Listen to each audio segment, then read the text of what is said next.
Hi everyone, my name is Dawn Dixon. I'm Dean of University Studies and Educational Technologies, and my department has all of the college transfer programs. So sometimes it seems like you guys are familiar with that term, but your technical name of your degree is Associate in Science. So everyone in this room, if I'm understanding they didn't get the choice of arts, is an Associate in Science student. So welcome, thanks so much for joining us. I hope for this to be an interactive session, so not overwhelming with a lot of information. I'm here mainly to answer questions that you may have, you or your students. And so hopefully everyone leaves really understanding what we're going to do.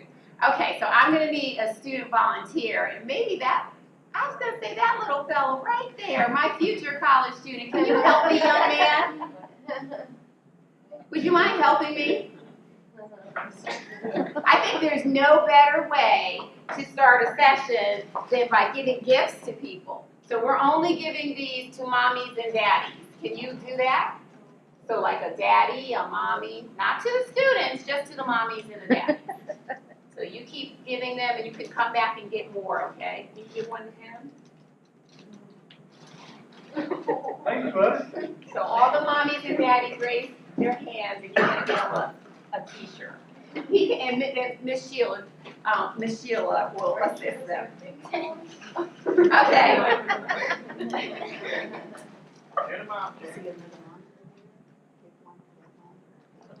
Mommy's not going to raise their hands.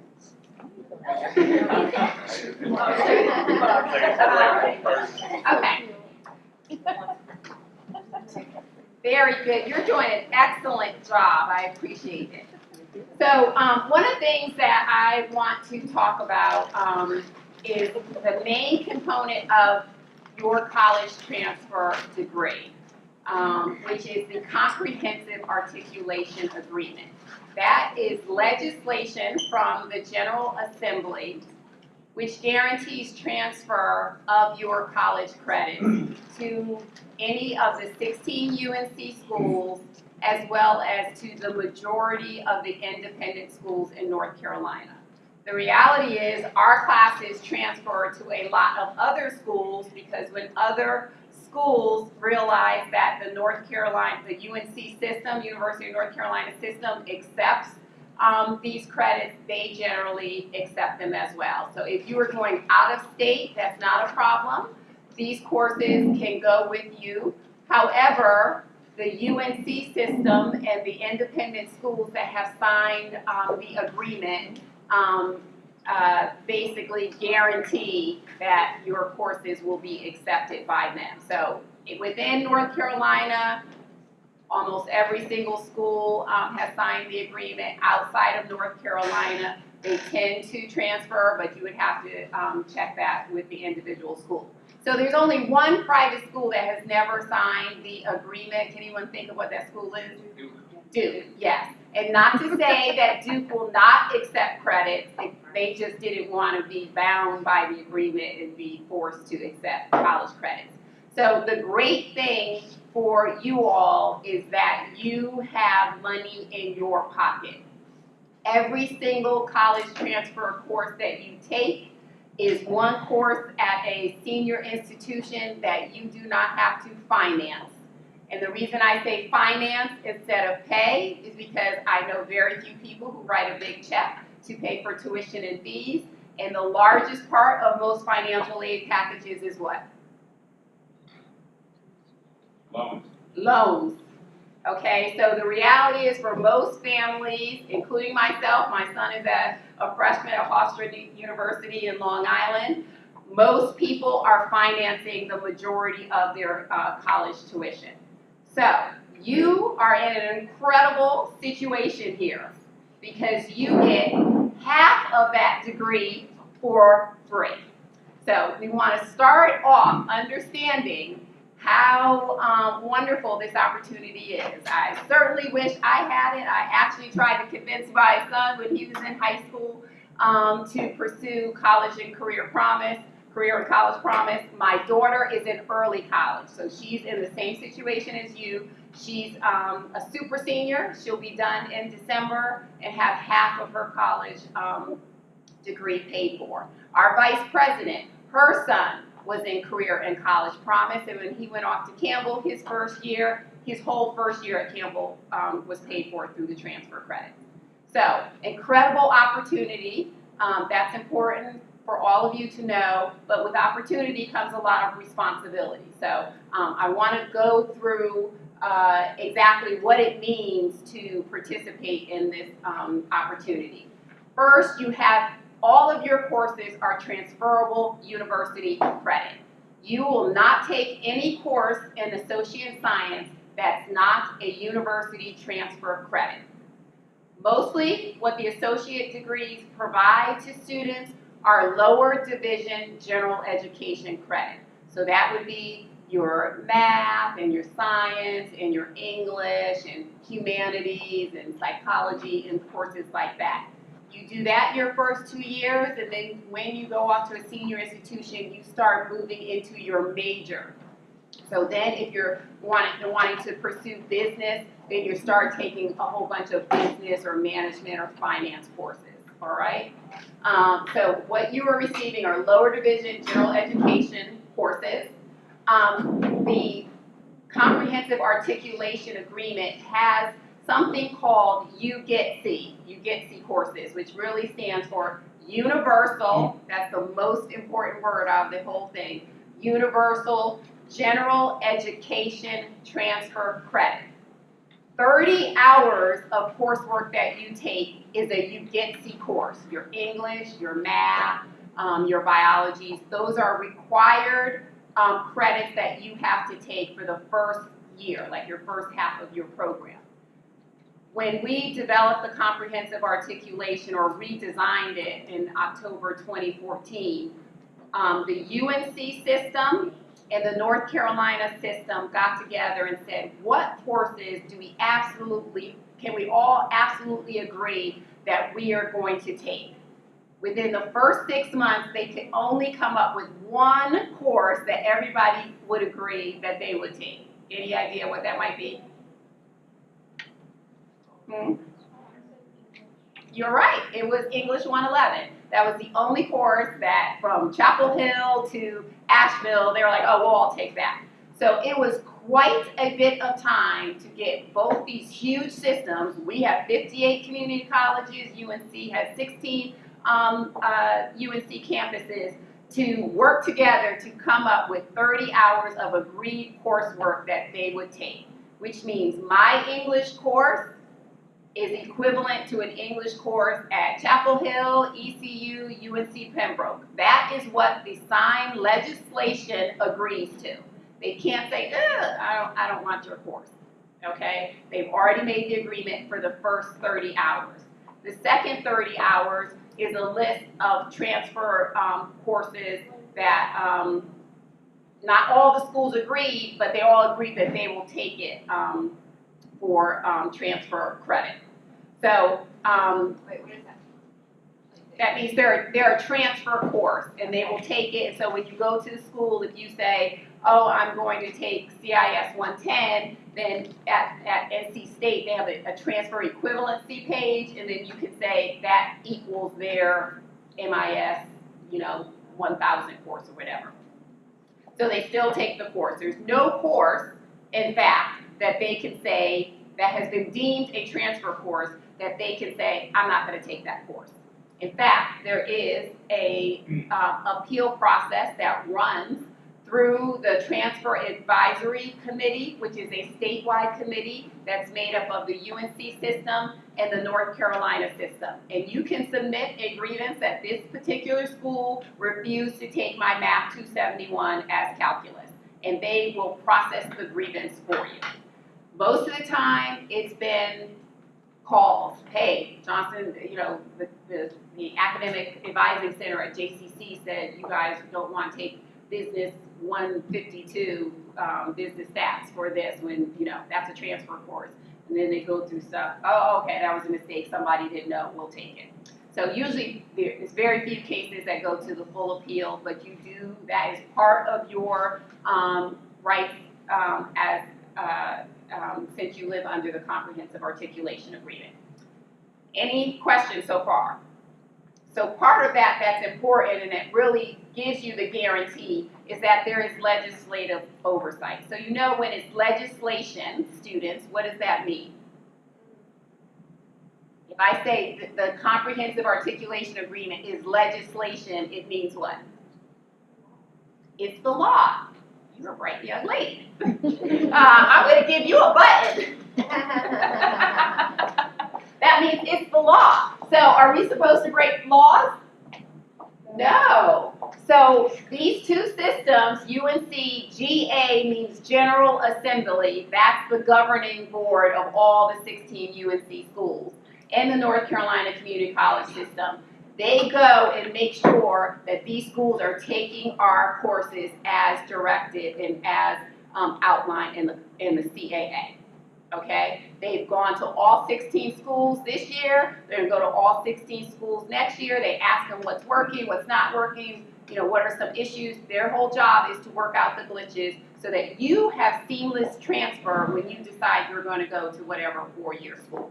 Now, I won't say they've done that to a lesser degree with the independent schools because they're not a system. So Barton can say, I'm going to do this, and Methodist can say, I'm going to do that. So it's a little less, but the ones who have signed the agreement still have to abide by the agreement. It's a contract. Any questions about that?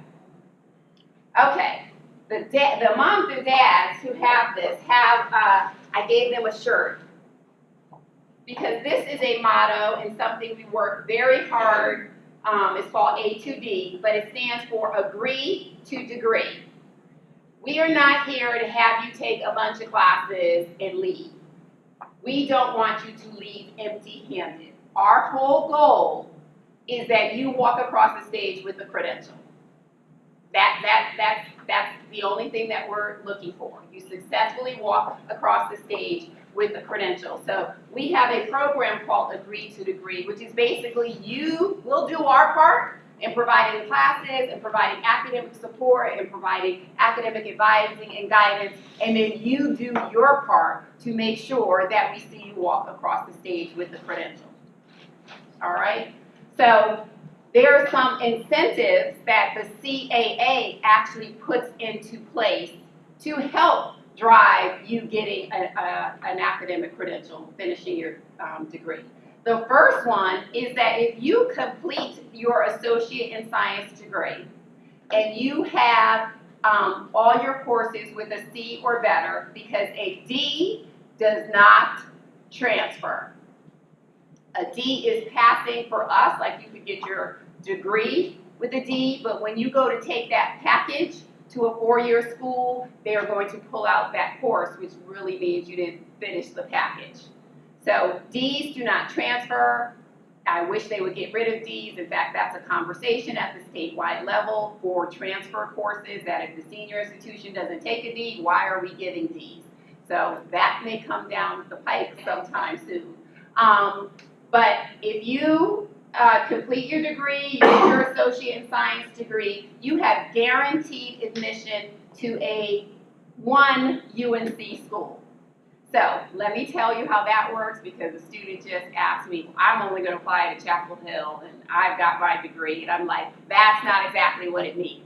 That means if you apply to Chapel Hill and they say no, and you keep going down the list, when you get to the 16th school, if you still can't get in, you will get into one school. Will it be Chapel Hill, number one? Probably not. But it will be one of the 16 schools. They will offer you admission to that school as a student that has an associate degree in science or arts or engineering or degree transfer.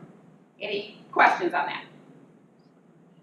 So guaranteed admission if you complete your degree, not to your school of choice, but you can keep applying. And if you say, look, I didn't get into any of the schools, you will receive an offer from one of the 16 UNC schools. Okay. The second completion incentive is that there are emerging scholarship opportunities that come with the college transfer degree. That is the number one signal that they are very interested in students with the associate's degree. They being the UNC schools. It's not that we're pushing it. I don't have any scholarships for you. When you have NC State giving scholarships just for students who have the associate's degree, and I'm very proud to say that last year 2 JCC students received full ride scholarship with the Fall Goodnight, the new Goodnight scholarship that's only for college transfer students. We were actually well represented in the final, with the finalists. We had a lot of JCC students, and then 2 of the 10 students were JCC students. So they got full ride scholarships for the final 2 years at NC State. That particular one is a STEM focus. So you guys are associate in science. That's a STEM focus scholarship. Western Carolina has a brand new scholarship for students with an associate degree in science or engineering, full ride to finish their last 2 years at Western. So we are seeing more conversations. I know there's been some talk with ECU having something similar. So when you see senior institutions saying, hey, we love college transfer students, they have better GPAs, they're a little bit more seasoned because they've had their first 2 years, we want to put some money behind it. Okay.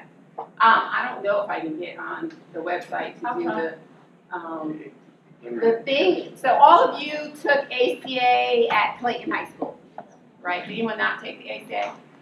This year we redesigned ACA a little bit because we're trying to keep students on the pathway as designated by the 4-year school that you're interested in. So this year's ACA, and Mr. Town here teaches ACA as well, and we had the students go and do baccalaureate degree plans, BDPs, which is what the senior institution puts together to say, this is what you should take your first 2 years at your community college, and this is what you'll take the next 2 years. It is a roadmap.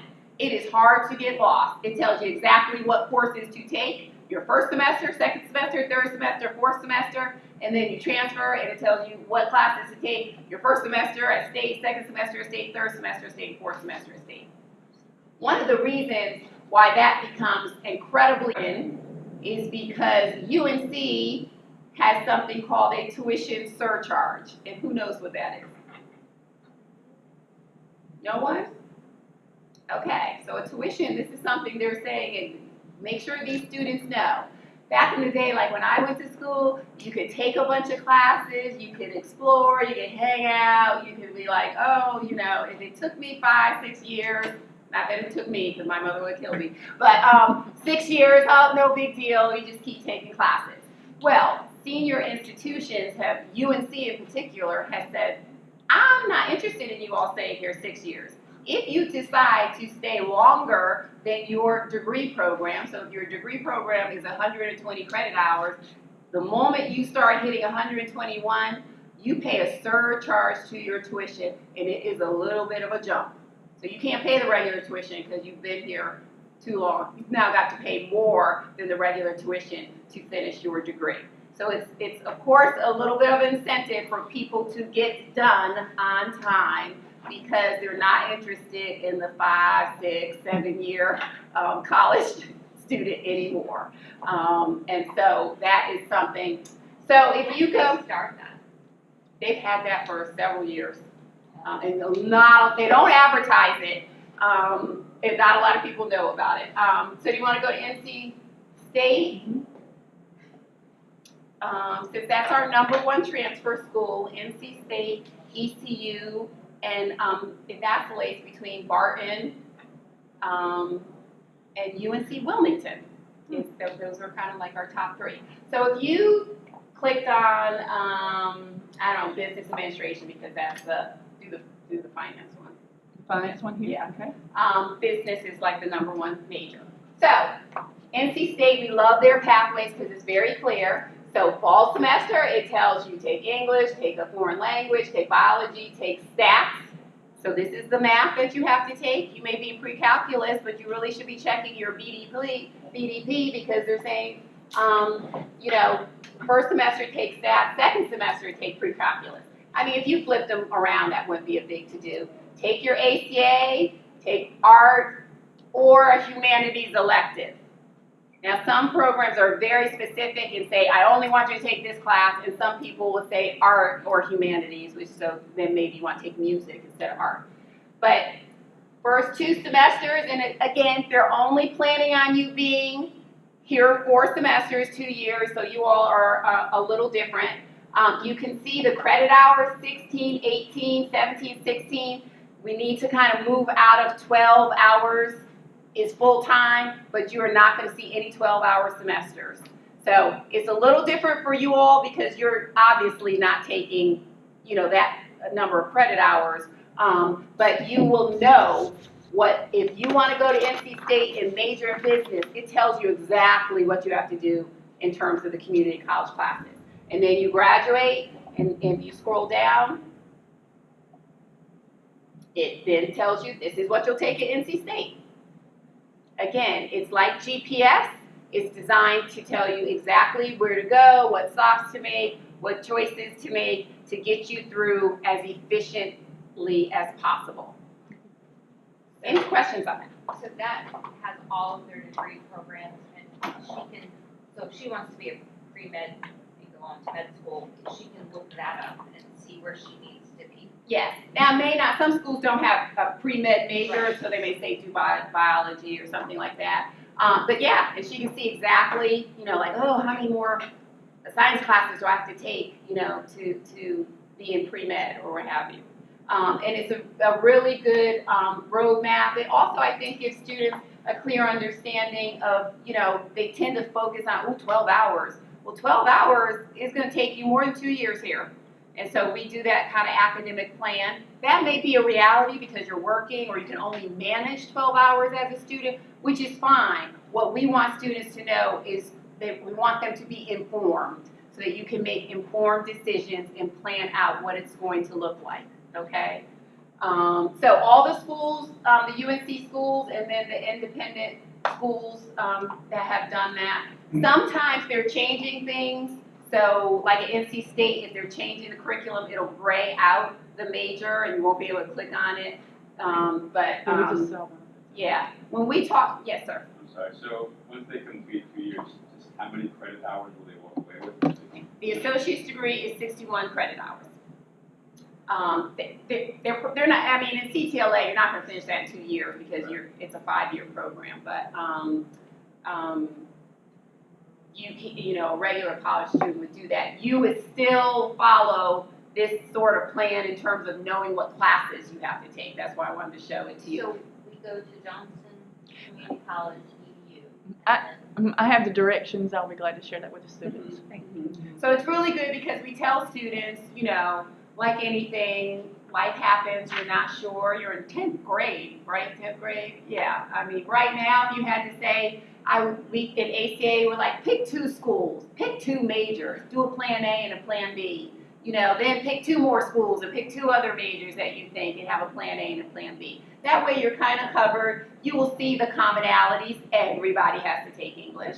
But once you start getting into your junior, senior, and your super senior year, you may need to make some choices about, oh, I'm just going, your associate in science, I did bio 111 and 112, but I want to be pre-med, so I'm going to take Chem 151 and Chem 152. So, you know, not everyone as you move along is going to be on the same pathway. Okay. Any questions on that? Especially for the students, is there anything you don't understand?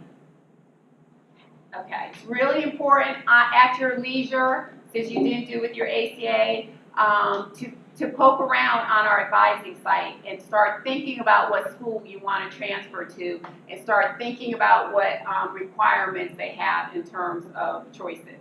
So as you move through, it's less and less, this is what my guidance counselor told me to take, and more, this is what I want to take for my academic major, to put you in the best position to finish in another 2 years.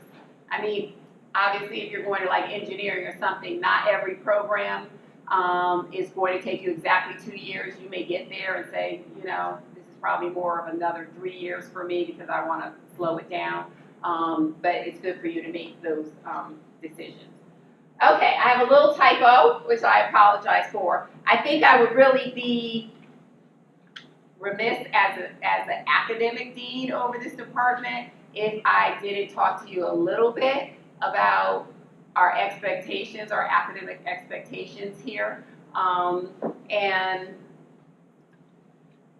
the number, I went to my faculty who teach year 2, so you all are in what 2 classes this semester? And history one class. Okay, CIS and history. Who's your instructor? Mr. Vieira and Mr. Mr. Who? Haber. Okay, so okay. There's people who finish and they don't know the name of their instructor, so that was a little test. That's pretty good. I think you know, and I am very pleased, parents, to report to you that the majority of you, I know it's not everyone, are doing well. But I'm also going to stand in front of you that there are those who are not doing so well, and I'm hopeful that those people already know who they are. How many weeks do we have left? 12 weeks of school? 12. Like 5. Yes, okay. You're not talking, this room needs to catch up a little bit. I'm gonna have to start calling names. Okay, so we only have about 5 weeks or so left of the semester. So if you are at a point where you, remember, what grade doesn't transfer? A D. A D. You can't shoot for a D. If you're borderline, a D's not gonna help you really. And so we need to shoot for C or better. So if this is the time, and I say this to a lot of students, if you are in the Smith building, you see my monitor, I have a lot of motivational sayings and all those sorts of things.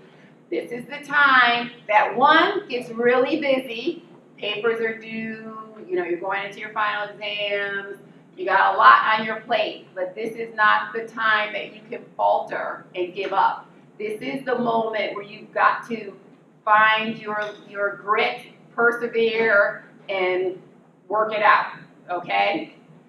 One of the things that faculty say is it's not that they can't do it, it's that they don't do the work. And we are not high school. So I know when my son was in high school, he could turn things up until the moment the teacher put it in power school. That will not happen here. There is no extra credit. We're not trying to find ways to make your grade better at the end of the semester. If you don't do the work, you will have a 0, and some of you may fail. Some of you have failed. And so I'm trying to give you as much notice now that there's not a lot of saving at the end. If that's what happens in high school, that's not what happens in college. So I think there's not a lot of you, but some that I would definitely say it's kind of just, it's time to have a little bit of a talk with yourself about what you need to do to successfully complete the semester. We have great academic resources here, and your very first and best academic resource is your instructor. And I know they've been telling you things a lot and reminding you, but there's only so much hand-holding in college. And certainly as you get through, they're going to do less hand-holding. So if you need help, you have got to say you need help, okay? If they tell you to do something, compliance is important in college. You're going to have to do it. In anything that's an issue, the word prior is better than after, because most people try to work with you with prior knowledge. They're not as accommodating with after the fact, okay? So I need you to do your work. I need you to understand that accountability is expected. It's not, she's only in 10th grade, she's only 15, well, she had, there's not a lot of, you know, willingness to listen to that. I think everybody knows they signed up for a dual enrollment program, and this is part of it. And so I'm so excited because I will check everybody's grades, and I'm not calling anyone out. I would just say I think the people who know, who are struggling, they need to step to it starting Monday morning when they get back to their classes, okay? And my favorite saying is hard is not impossible, because I have a lot of students like, it's so hard. But hard is not impossible. There's nothing that we give you that is impossible to do. And again, we have a lot of resources if you need it: academic skills center, tutoring, online, smart thinking, online, office hours for the faculty members, a lot of things for people to provide you with guidance and support. But the main thing is just trying to encourage you, because you can do it. You can do it. Poor grades waste time and money, and those are the two things in life we know you don't want to waste. Now, you may think it's not your money because your mommy and your daddy did not pay for it. But as every adult in this room that pays taxes, we pay for your education. We pay for this free college tuition. And if you don't get through a class this semester, then now we're wasting time. And remember, with time, when you're trying to get to the UNC school, comes with consequences. So we do need to focus on getting through the first time with a class, and focusing all our energy. And sometimes that comes with some sacrifices. But this is important, because these grades go on your permanent academic record. So I will tell you, when I was exploring my doctoral program or going into a doctoral program, did they ask for my high school transcripts? No. Did they ask for all my undergraduate transcripts? Yes. That means what I did at 18 was following me straight through to when I was 50 and wanted to do something else. So it is a permanent undergraduate record that will follow you, even to jobs, because some jobs ask for transcripts. That's important. How does the GPA with their college classes and their high school classes work? Well, the high school, they said something in one of the earlier meetings about your college GPA or your college grades don't necessarily count towards the GPA, but are they talking about high school GPA, or are they talking about college GPA? How does You want me to do it? Yeah. Okay, so with your high school grades, they count only on your high school transcript, and that's your high school GPA.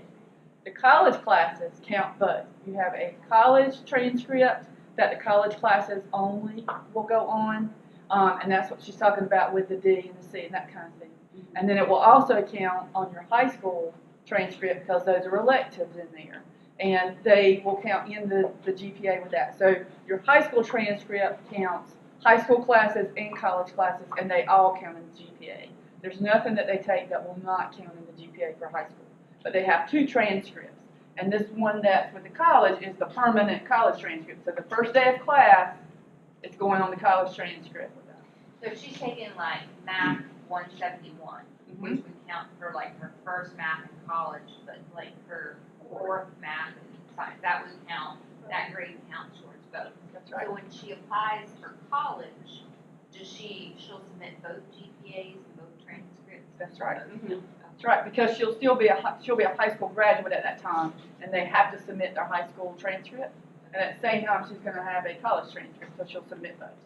Even now, before she graduates, when she starts applying that semester before she graduates, she'll have to send them both, and then send another one when she graduates. And that's the only way your credits transfer. They need to have a transcript. That's right. Any other questions? No questions? Oh, Do you oh, want I'm to go sorry. ahead? Yes, the 5-year plan. Yes. Summer classes, like, you can learn more about summer classes. Sure. We are expanding our summer course schedule every year. We're going into our 3rd year of receiving state funding. So once the state gave us money to offer summer classes, we really exploded our schedule. So we typically, in my department, have at least one of almost every course. I think last semester we didn't offer physics in the summer. Sometimes we won't do a course if it's already a low enrollment course in the fall, we won't offer it in the summer. But your major gen ed courses, English, math, language, philosophy, I think we have one art appreciation, communication, those we have several sections of. We do a lot of online in the summer. It's always tough, you know, everybody's running everywhere, and that seems to be more of the go-to delivery method that students have. But the math courses, we tend to do more hybrid. Our upper level math classes, even Math 171, Stephanie Hall was just saying, you know, just is struggling with online math, is really hard to deliver. But we tend to do more hybrid, so you come in for some of the class face-to-face, and then some of the class you have online. So Let me also talk to you on the high school side of that too. Mr. Town said I needed to stand with you. Oh, okay. I'm gonna stand over this on this side, so we're good. So for the high school portion of that as well, your tuition is waived in the summer. That's through CTLA, through being in a cooperative integrated high school. But in the summer, you have to purchase books and pay fees. Fees in the summer are about $16, and books can range from any price. So that would be something you would have to check into about taking a summer class. And also, usually our students that are in early colleges or whatever take one, because especially, you know, you're going to enjoy your summer, and they usually take one class, and I know that. It's a condensed class. And, yes, it's a 10-week class, so we don't cut off 16 weeks worth of content. We just take 16 weeks worth of content and put it in 10 weeks. So it is it is accelerated. And because we have to get it by law, because we're obligated to offer, to teach that amount of content with the class, it can go rather, it can feel like a lot. And the other thing that you need to know is that in order, if you're thinking about taking an English or a math, you just taken the pre-ACT, we have to have those scores, and you have to qualify to actually take those. So when those scores get in, we'll start entering those in the college. If it's something that doesn't require a prerequisite, then those are the type of classes you can take, especially if you've missed the cutoff score by a point or so. You do have to meet the prerequisites with scores, and so we'll get those. And you can start taking a summer class after 10th grade. So, you know, this coming summer, if you want to take a class, I'm sure you can work it out, but you would work through your counselor and Ms. Singleton to make sure that happens. So this 5 year, I really want to graduate in 4 years. That would be hard, but I think I can handle it. But this is like a set plan. But if I could I like change it around and maybe instead of doing like one class like the Math 271, maybe I want to do a chemistry class. Can I do that? Yeah, I think, you know, once you get pretty much out of 9th, 10th grade, you don't have any more of what we call the cohort classes, which are the classes where it's just you all in the class. You move into, you know, registering for whatever class with the other college students. So I think working with the guidance counselor, I know my daughter could have done it in 4 years. She actually is going to do it a semester early, but she slowed down, which, you know, you can always do that, as she wanted to do other stuff, and then loading up on the classes. She was like, oh, let me, you know, I'm getting frazzled. I started working. I'm on robotics, all this kind of stuff. The other thing is, because she always came to work with me, and I came to work at 8, she could take 8 and 9:30 classes, which is really what helps you out if you can take classes outside of your 11 to 5, because those are 2 blocks that you're eligible for. So that tends to be what some of the juniors, once they start driving on their own, they can come earlier and take classes.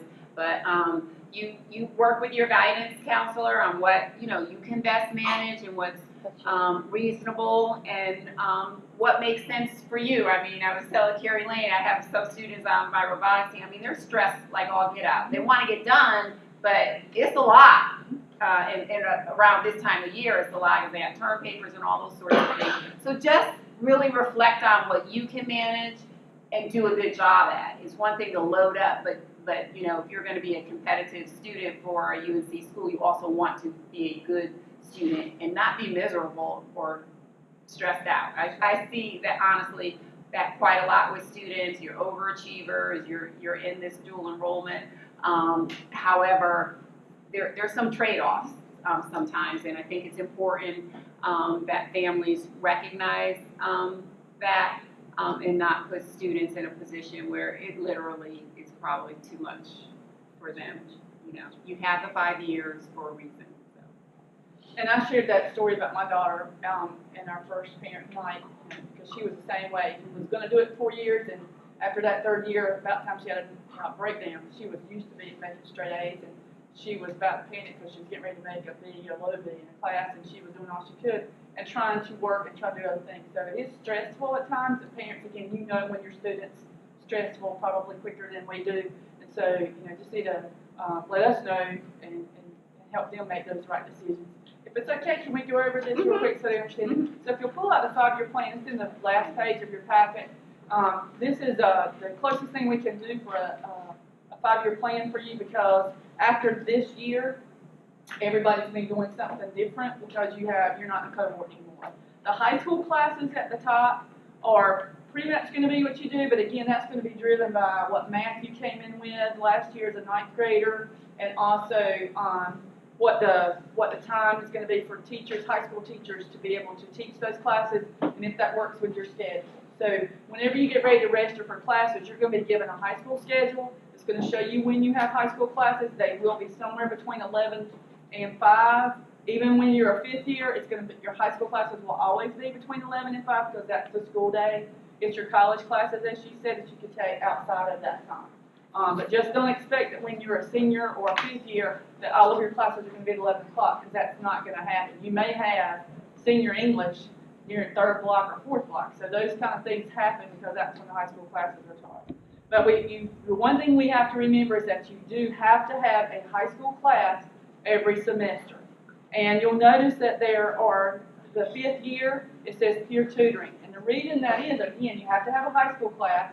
You will get high school credit for that. But you will be the leaders of the school that time, and you would have gone through everything.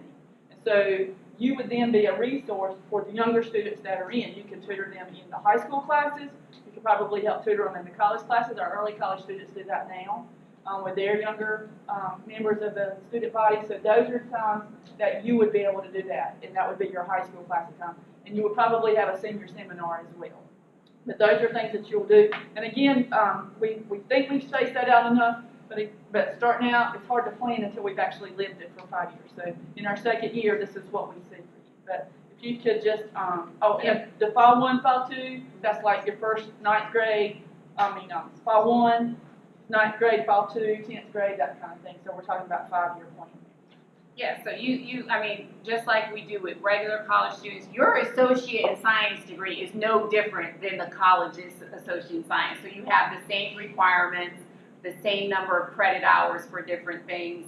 So there's nothing special about, or different rather, about the CTLA associate in science. So you've already taken your ACA and your PED, you're in history and CIS 110. And probably the best thing is to have we can get them the check sheet for associate in science, because you can just start saying, oh, okay, I'm done with my ACA. That's a requirement. That's done. I'm done with a PED, which is an elective, credit. So history is one of your social and behavioral sciences. You have to take 2. So you're like, oh, I'm done with 1. The next one's going to, be psych, or you can take economics if you want to. There's several different choices. This really was kind of planned based on when you were at the high school. Now that you're here at the college, it's opened the door up to any of the other classes that we have here. When you were at the high school, we had to bring the course to you. Of course, we tried to coordinate it with all the other different pathways, because I can't bring, psych, social, economics, or whatever. So we all agreed, okay, psychology was going to be the social and behavioral science. So you should be excited that you're at the main campus for many reasons, but now it just opens the door to our other course options. So as you move ahead and you work on what degree you're interested in pursuing, you might see them requesting a specific degree. Maybe they want economics because you're going into business. and you do psych and economics, or you do history and economics instead of psychology. So those are the choices that you're going to map against the degree plans. So I see that next semester we're taking Health 110. I kind of like, I talked to my counselor about it. She said I could possibly take an online class. Could I take that one online, or do I have to take like the whole class? No, you're not doing any more whole classes after this I semester. know, You're but it's next, so after this. And you don't have to take your own 10. That's what she was saying. You can move things around. That's just the plan. If you follow this plan, you will graduate in 5 years with a degree in the high school diploma. Yeah. But again, your choice may be, I'd rather do something else. Now, parents, just so you know, and I know that Dean Dixon can tell you, some of the content of these classes, the reason we push them off to junior year is because of the adult content that is in here. If you want to address that with sociology. Yeah. I mean, this semester, pretty much this semester will be it kind of for your cohort classes, meaning that you're only going to be in class with your classmates, and then you start being in class with just all the college students. So while I control the content, I don't control what other college students who could be anywhere from my 70-year-old lady who's in a walker who just decided she wanted to get her college degree to, you know, the basketball player who's 21 or whatever. And so some of the content is provocative, some of it is adult content. I think we you know, you have to make choices about, we're not here to put something in your head, we're here to help you think. And that means that you are getting information that then you make decisions on. That's our role. So some students are like, oh, you're trying to teach me, you know, about sex. No, I mean, we're not telling you to have sex. We're telling you this is what sex is about. Maybe I should have used that example. So I was trying to find something that would resonate.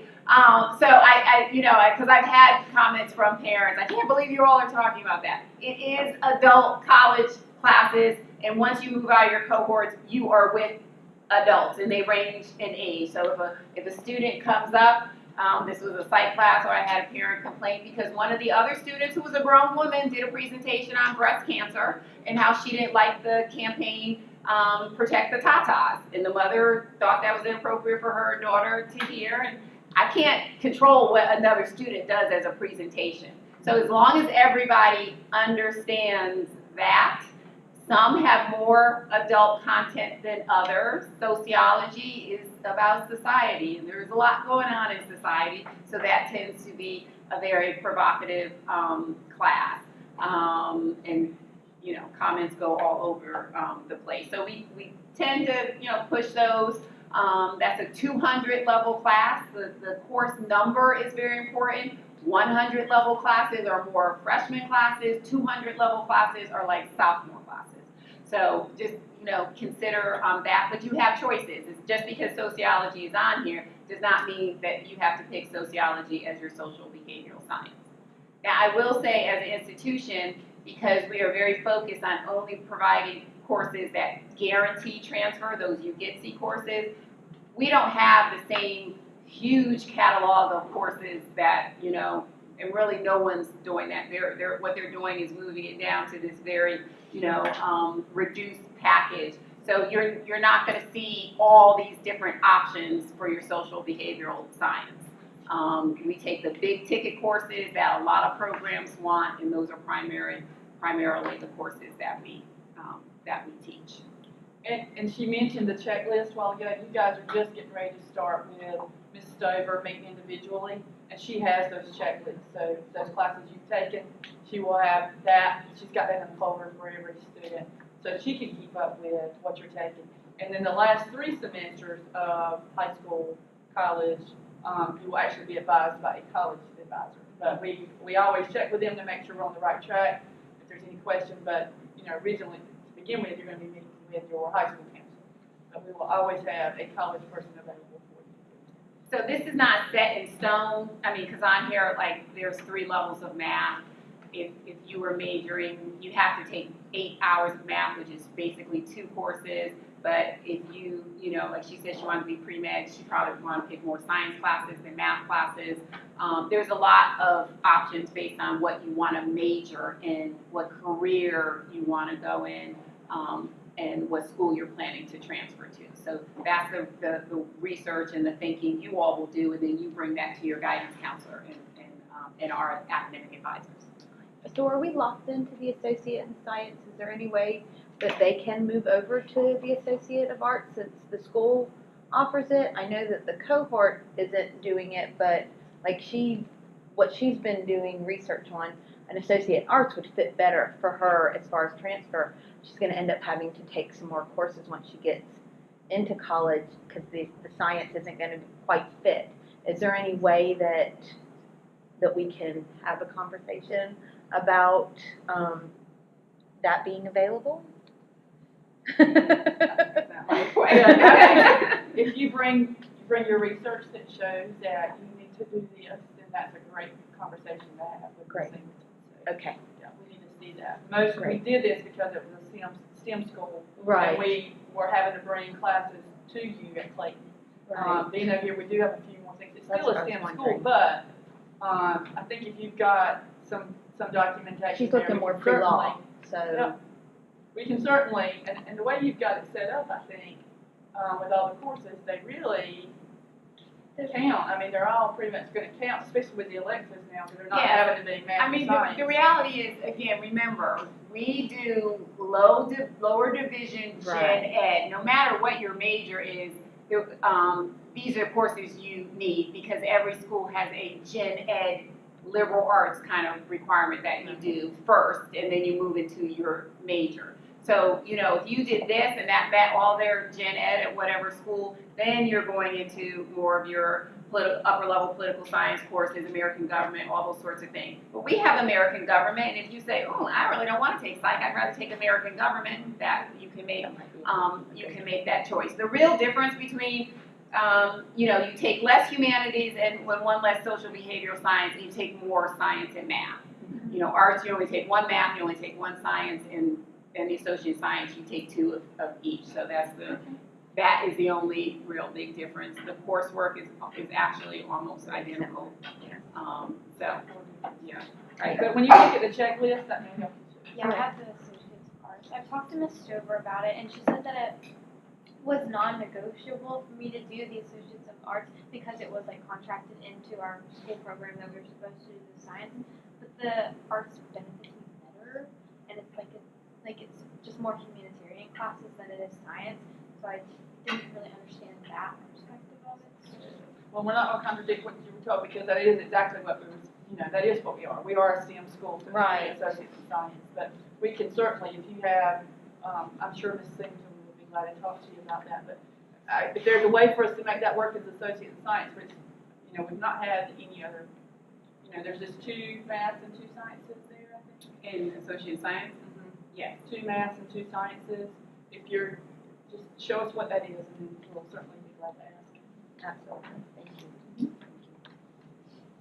any other questions on the 5-year plan or the plan? So where can we like access all the classes that we can't take for like college classes?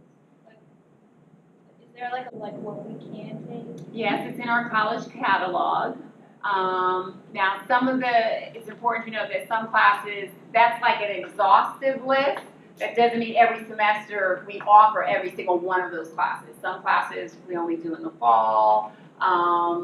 In some classes we offer and they don't make, which means because we have a minimum number of students that have to be in the class. So, you know, most of it is based on demand, and that's why I said we tend to offer the big ticket classes, the required core classes. But we are, you know, looking to expand our offer. Like this year we offered drawing. You know, a lot of students were like, geez, I really, you know, you have art appreciation, but I really want a hands-on drawing. And so, you know, that class made. But we could have offered it and only 2 people signed up, and then I would have to cancel it. So what I think is happening is more students are realizing your bread and butter courses that I know is not going to have an issue at a UNC school, that's what they're just tending, you know, they just tend to take that. And the other kind of maybe fun exploration courses, not as much. I mean, the drawing class was very small. It made, but it's you know, certainly not like a psych class or anything like that. But the complete list is in our college catalog, which you know is online. You can access a PDF online. So you can go to the very end, and it has all the courses with a description of what the course is, the credit hours, and the contact hours. So if it's, you know, you meet 3 times a week or twice a week, how many contact hours it has, and then how many credit hours you will earn. And when you sit down with Ms. Stover, she has that checklist. She'll also show the list of classes you take. And she'll show you how to look in Web Advisor. And if you still have questions, I'll be glad to. The other thing to keep in mind is that we have a lot of different course formats. So for the most part, our traditional courses are face-to-face. For my department, we have a mixture. So, you know, your standard English and philosophy is a face-to-face 3-hour lecture that meets twice a week. Okay, then math classes, they're more contact hours, meaning we have to be in front of, we have to give instruction to you for 5 hours out of the week. So they tend to be Monday, Wednesday, Friday, Tuesday, Wednesday, Thursday, classes like that.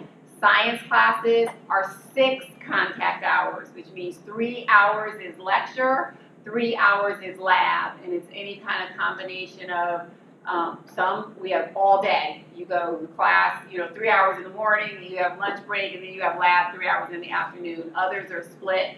The lecture is 2 days a week, and then the lab is 3 hours. Most of the labs are 3 hours because we have to set up labs, so we just can't do it in 75 minutes. We're not going to get through the lab. We have classes that are face-to-face. We have classes that are hybrid, which means a portion of the class is face-to-face, usually 50%. So if it was a 2-day-a-week class, 1 day you come to class, and the other day all your work is online. But it's not a day, it's just the other half of the class, your work is online. Those are very popular. It gives you a little, you know, the best of both worlds, a little bit of convenience that you only have to come once a week, but it also lets you do some work online at your convenience. The other class is 100% online. So as you start looking and choosing, you know, you move from the cohort classes, you're going to have to not only pick which class you want, you have to pick which delivery you want. So online classes, a lot of people have the misconception that they are easier, and I will tell you 100% they are not easier classes. They're not designed to be easier. You have to do a lot of your own self-management. If you don't like to read, don't go in an online class because no one's talking to you. And you've got to read everything, directions, the assignments. I mean, sometimes there's videos and stuff like that, but for the most part, you have to read. If you don't like to type, don't take an online classes because all you're doing is discussion boards because you're not talking to anyone, you're typing all of your comments. So, you know, if you're not a fast typer or if that's not your thing, maybe not online. So we have a lot of people who just like, oh, I want to take it online, I want to take it online. And traditionally, students don't do as well in online classes as they do in face-to-face classes. However, for certain students, it fits perfectly. They're very diligent about it. It works well for their schedule in life, and so, you know, that's fine. The other type of classes that we have are fast track classes. Fast track are instead of going to the class for 16 weeks, which is a whole semester. We usually do this for 2 semester classes. So Spanish 111 is great, as an example. Instead of doing Spanish 111 all the way through the fall and then doing Spanish 112 all the way through the spring, if you feel that you can handle it, you can do Spanish 111 in the first 8 weeks of the fall, pass that class, and then you do Spanish 112 in the second 8 weeks of the fall. That definitely speeds things up because you don't have to take a whole year to get done with your foreign language. You can get it done in 1 semester. We have English 111, 112 like that. We have Spanish 111. We used to have math, but that was a little much. ASL, American Sign Language that we have, you can do that fast track and get all of your requirements done in 1 semester. If you're the type of student that can handle that. Again, it's not that we cut out the 16 weeks worth of content. We just put 16 weeks worth of content in 8 weeks. So typically, you're going to school instead of a Monday, Wednesday, 75-minute class, you go to school Monday through Thursday for 75 minutes, which a lot of times is very similar to high school class because they go to the same class every day, but it is accelerated. So this will be important for you to understand and to talk with your family about, because again, it's no more of a set class with your classmates. You're going in and you're going to have to start picking what kind of delivery method works for you in addition to what course that you want. The American Sign Language, that counts as a foreign language. It does accept at Campbell. Wait, course, okay. Wait, Forest. Like UNC or NC State. Anything else? Thank you so much. I'm going to give all my students a agree to degree button.